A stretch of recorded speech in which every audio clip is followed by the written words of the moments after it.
신도들을 성폭행하고 강제추행한 혐의를 받는 JMS 정명석 총재에 대한 1심 선고가 내려졌다고 합니다. 자, 어떻게 나왔습니까? 네, 대전지법은 이 중간강 등의 혐의로 기소된 기독교 복음선교회 정명석 총재에게 징역 23년을 선고했습니다.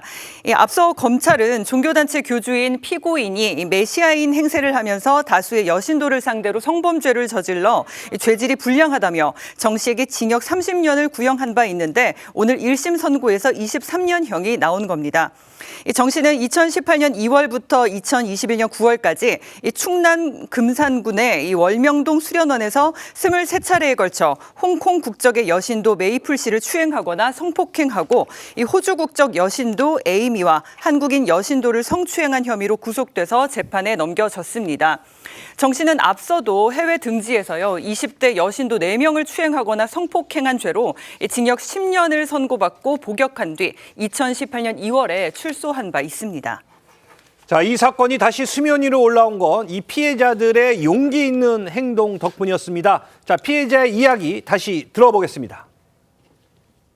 2018년 제가 처음 성추행을 당했던 때 이상하고 혼란스러워도 그걸 믿음의 시험이나 하늘의 사랑이라고 저 자신을 오히려 설득했습니다. 2020년 홍콩으로 갔습니다. 정명석이 저를 다시 한국 오라고 했습니다. 저는 그때부터 성폭행까지 당하기 시작했습니다. 성폭행을 당하는 증거를 남기기 위해 녹음을 했습니다. 자, 신도들이 세뇌되었는지 아닌지, 자, 이 부분을 두고 검찰과 JMS 측이 상당히 다른 입장이었는데, 자, 재판부 결국 누구 손을 들어준 겁니까? 검찰 측 주장에 힘을 실어줬다 이렇게 판단을 하셔도 될 것 같습니다. 사실 이 정명석 측에서는 여신도들이 성적으로 세뇌되거나 항거불능 상태가 아니었고 본인은 계속해서 메시아가 아니라 사람이다 이렇게 설교했다고 주장했지만 이들이 스스로 공개해왔던 종교 행사 영상이라든가 뭐 설교 장면이라든가 이런 것들을 종합해서 봤을 때는 계속 본인이 메시아인 것처럼 얘기를 하는 그런 증거들이 굉장히 많았었습니다. 그래서 검찰이 스스로 메시아 행세를 하면서 이 조직을 이용해서 그리고 이 피해자들의 종교적인 어떤 믿음과 신뢰를 악용해서 이렇게 성범죄를 저질러 와서 죄질이 굉장히 불량하고 피해자들이 엄벌을 요구하고 있다라고 하면서 징역 30년형을 구형을 했었고요. 뭐 이런 행사 장면이나 설교 장면뿐만 아니라 이 피해 신도들이 직접 녹화하고 진술한 내용에서도 이렇게 세뇌당했다는 증거가 굉장히 많이 나왔는데요. JMS 전신도라고 주장하는 한 사람이 2016년 당시에 영상을 녹화를 했는데 그때는 이 정명석이 심지어 교도소 안에 있을 때였음에도 불구하고 이 계속해서 사람들을 이 신도들을 세뇌를 하면서 이 교도소 운동장 한쪽 구석에 숨어 있다가 뭔가 사인을 보내고 그걸 멀리 있는 아파트에서 심지어 기다렸다가 보고 운동 시간을 미리 알고 대기했다가 이런 시간을 약속을 한 다음에 또 찾아가기도 하고 뭐 이랬던 영상물, 증거물들, 진술들이 나왔기 때문에 검찰 측 주장을 받아들여줬다 이렇게 보시면 될 것 같습니다. 자, 이 JMS 측에서 이 범죄 혐의를 부인하는 동안 이 피해자들은 2차 가해와 협박에 시달려왔다고 합니다. 들어보시죠.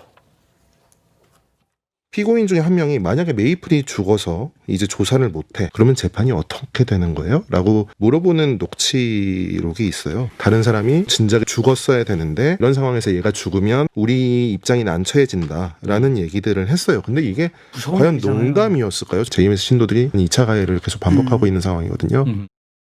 자, 지금 뭐 듣기에도 굉장히 끔찍한데 피해자가 죽으면 재판이 어떻게 되나요? 뭐 이런 농담을 했다는 그 사람들은 또 어떻게 됐습니까? 일단 정명석의 성범죄는 여러 사람이 가담을 했고요. 도움을 주지 않았으면 불가능했던 일이고 그 이외에도 범행을 은폐하려고 시도했던 여러 가지 정황들이 있었습니다. 일단 JMS 2인자라고 하는 김지선을 포함해서 여성 간부 4명은 아까 뭐 얘기했던 것처럼 피해 여성들을 골라서 정명석에게 보내기도 하는 등 도움을 줬던 건데요. 특히 김지선 같은 경우에는 메이플 씨에게 잠옷을 건네주면서 정명석 옆에서 자라 이런 지시까지 하기도 했습니다.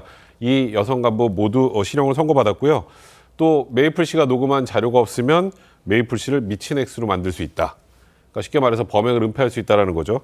그리고 이외에 또 휴대전화 교체 같은 것들을 지시하면서 범행을 은폐하려고 하고 또 피해자들 신고하지 못하도록 회유했던 또 남성 간부 2명에게는 각각 징역형과 징역형의 집행유예가 선고됐습니다. 자, 이 사건 역시 또 추가 소식이 들어오면 또 다시 전해드리도록 하겠습니다.